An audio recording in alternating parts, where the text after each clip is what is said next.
establish the sterile area. The airplane is locked down. You'll have the north wing tip. You'll have the south wing tip. Colleen will maintain the access point, and I'll rove in between. Captain Duncan expects wheels up by 9 p.m., a good 3 hours before the airport closes for maintenance. But by now, he should know that his boss doesn't always play by the rules. Well, I'll tell you mean at the airport at 11:30? Yeah, we'll make it work. We'll make it work. Mr. Trump is watching the presidential debate at the office on TV and refuses to budge until it's over, jeopardizing the takeoff before midnight. Well, it's kind of up to them. I mean, it's just totally up to the Port Authority. Unfortunately, I don't control it. And he doesn't control the weather either. Changeman, please. Changeman. Robert McAdams is the general manager of Sheltair, the private terminal where Trump's 757 parks when at LaGuardia. The weather today has not been conducive for air travel. You had fog, you had shifting winds, the airport changed runway configurations a few times, so all this adds to delayed flights. The runway is jammed with backlogged planes, and the ones that aren't in the air by midnight are grounded. Trump needs to be in the air before airport shutdown, and it's up to John to make that happen. You stay in the car, and then I'll bring the boss, Don Jr., back to the car, and then you guys go to the staging area and come out to the ramp. They have just half an hour to get Mr. Trump through the private security gate, into the plane, and up in the air. We'll have an engine almost running, so the second he steps foot on the airplane, we're ready to start those engines and taxi out.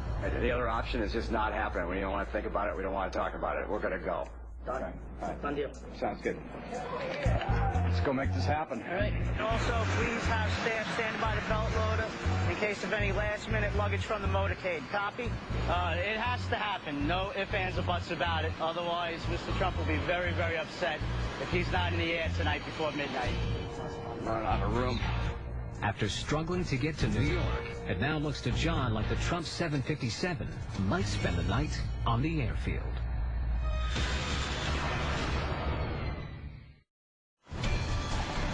It's 11:40 p.m. at LaGuardia Airport. 20 minutes to airport shutdown, and Mr. Trump is nowhere in sight.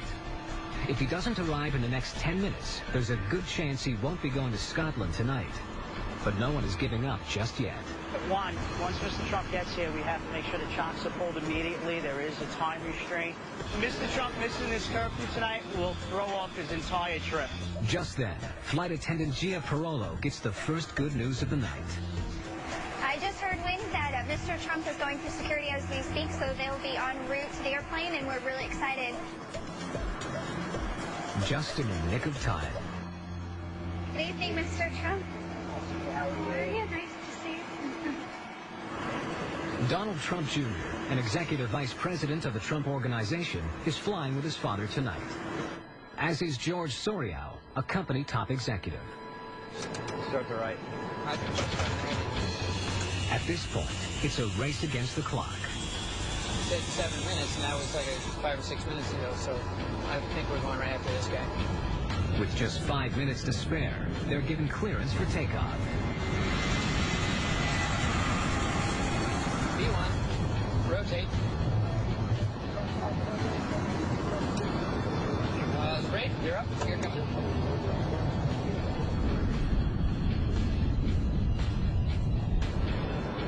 It's great to be on board. We're going to have a nice trip. We're flying over the Atlantic. We land in Scotland in about 5 hours, and then we go on to London. It's going to be a nice trip.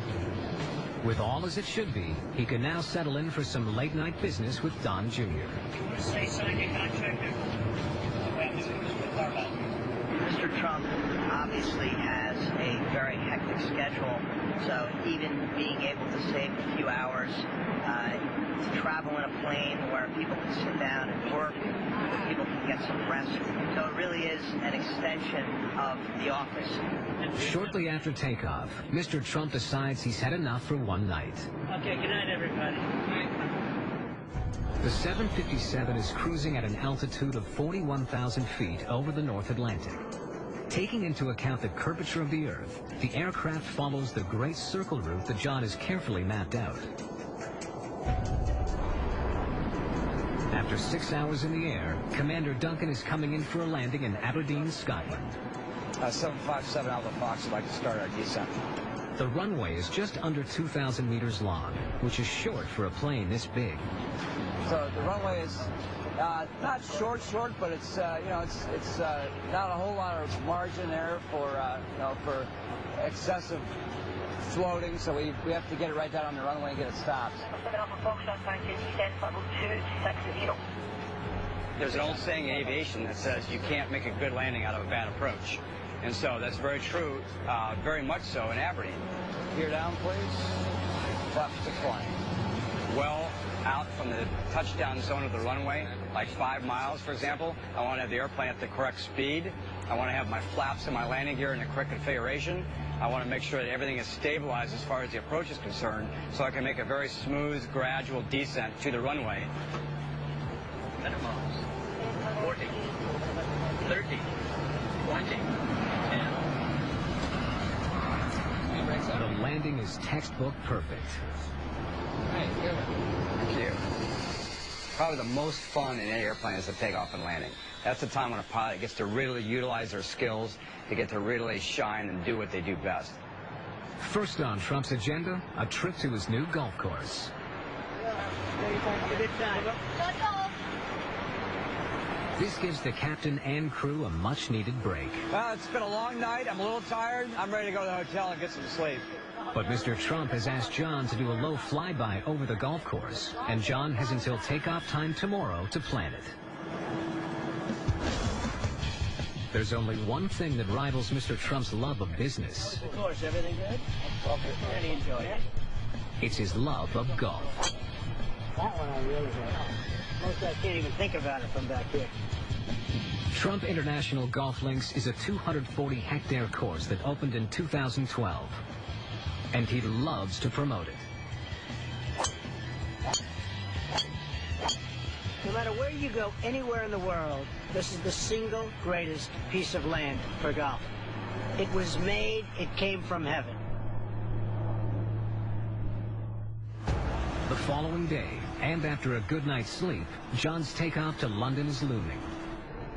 Mr. Trump's request for a low-level flyby over his golf course will take some fancy flying techniques. We'll make a left turn and fly by the golf course, and then make another left turn over the top of the golf course, so he'll have a real nice perspective out of the left side of the airplane. Mr. Trump's as proud of his golf course as he is of his 757, and he's arranged a photo op to show off both. People are waiting to see this plane fly over Trump International. The lower the better for a good view, but John has to follow the directions of Aberdeen Air Traffic Control. 2,000, will work, but if we can get to 1,500 or even 1,000, particularly over the water, we'll plan on doing that. Okay.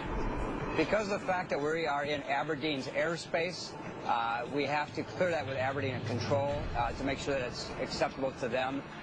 How high will you be going? Probably about 1,500 feet above the ground, maybe a little bit lower. Yeah. We can't go 500? Ask him if there's, if we can get lower. Any chance of it's not above 3,000 feet, so whichever level you prefer. Not above 3,000. Not above? Oh. John is satisfied with the clarification from Air Traffic Control. Well, we're going to go past... His flying instructions are, he can't go higher than 3,000 feet, but is free to go as low as deemed safe. That's perfect. All right, let's set 2. Yep, and then what we'll do is we'll descend when we get to the shoreline. That'll be perfect. Yeah, good.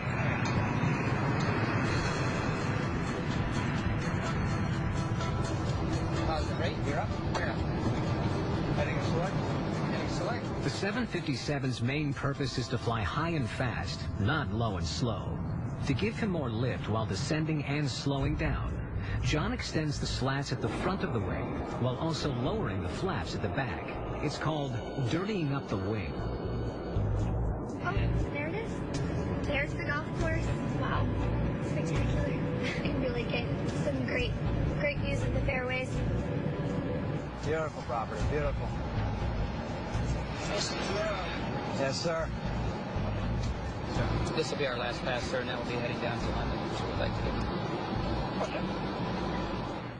As John makes his figure 8 over the golf course at an incredibly slow speed of 315 kilometers an hour, Aberdeen Air Traffic Control informs them that they're not the only plane flying in the area.